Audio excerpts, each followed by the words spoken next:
Guys, welcome to Pen Dentistry. Hope you are doing good. I am Dr. Aishwarya with you for easy learning and better understanding. If you haven't subscribed to my channel yet, please go and subscribe to my channel and learn the dentistry in an easy manner. Drug-induced enlargement. This is caused due to the excess drug used. When you are on a drug therapy and you are using these types of drugs, ACI drugs, that is anticonvulsant, calcium channel blocker, immunosuppressant. If you are using these three kinds of drugs in an excess manner or for a longer time, at that time drug induced enlargement, the gingival enlargement takes place due to the drugs. The trick here I am using, as you know, DCI, the same way here ACI, A for anticonvulsant, C for calcium channel blocker, and I for immunosuppressant. Now we will go for the clinical features. What are the clinical features? How we see how the drug induced enlargement is seen. Enlargement start. When there is a enlargement, it start as a painless and bead like enlargement. Okay, there will be a small bead like enlargement of facial and lingual gingival margin. At the facial margin or the lingual gingival margin, there will be a small bead like structure, and it may be in the interdental papilla. When the condition progresses, at that time the marginal and papillary enlargement unite. The margin as well as the papillary enlargement. If this is the tooth, okay, the margin as well as the papilla, this is going to unite, okay, and it develop into a massive tissue fold. It will going to develop a massive tissue fold like this, okay, around the crown and also interfere with the occlusion. You can see that it is covering the crown as well as the occlusion. When the uncomplicated state is there, the lesion is like a mulberry shape and it is pale pink and firm, and there is a no bleeding takes place when it is uncomplicated. Mostly the hyperplasia takes place mostly in the maxilla and mandible anterior region. What takes place? Hyperplasia takes place at the anterior region of maxilla and mandible. Presence of enlargement result in the secondary. When the enlargement is present for a longer period of time, the secondary inflammatory process that it gets more complicated, and the gingival hyperplasia causes by the drugs. This hyperplasia, when the secondary inflammation continue more, the gingival hyperplasia takes place due to the drugs. The secondary inflammatory change. What change in secondary inflammatory change? It seems like a red or bluish red discoloration. First it was mulberry shape, pale pink, firm.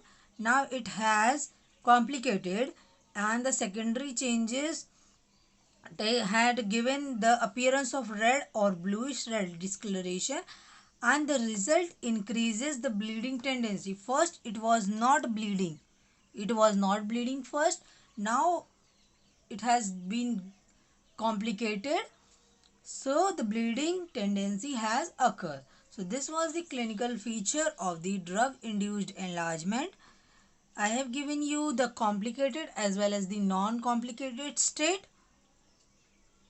Management of drug induced enlargement is ACI, anticonvulsant,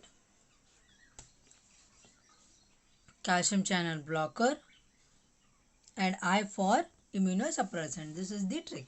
Just to remember which drugs causes the enlargement. The first step of management is you are going to give the oral hygiene maintenance.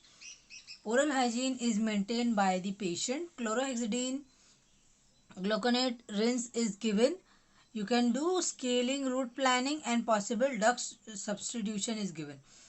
Possible drug substitution is the drug which that patient has undergone.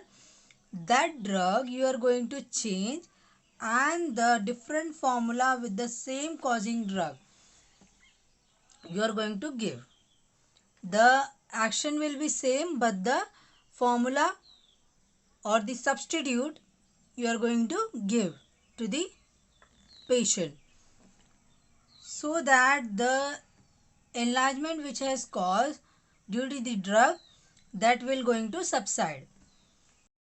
If you have done the first step and still the enlargement is continued, so you are going to go on the second step. What second step is? After first step enlargement persistence, you are going to do the surgical therapy. Here surgical therapy is given in the second step. First step is scaling, route planning, chlorhexidine gluconate rinse, that is oral hygiene maintenance and drug substitution. In second step, if the first step is not working, you are going to jump on the second step. What you are going to do? Small area of enlargement. When there is a small area of enlargement with good keratinized tissue and no attachment and low bone loss is there, so that you are going to treat by gingivectomy. What you are going to do when the good keratinized tissue is present, no attachment and no bone loss is there, you are going to do gingivectomy.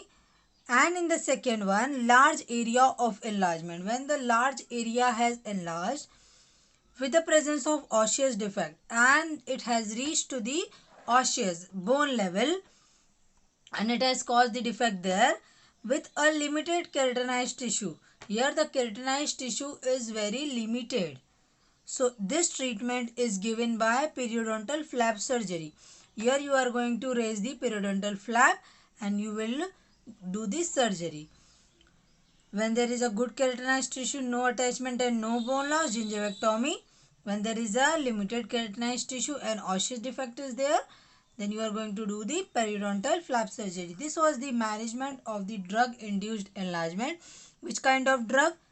Anticonvulsant, calcium channel blocker and immunosuppressant. These three kinds of drugs causes the drug-induced enlargement. Hope you have understood this video well.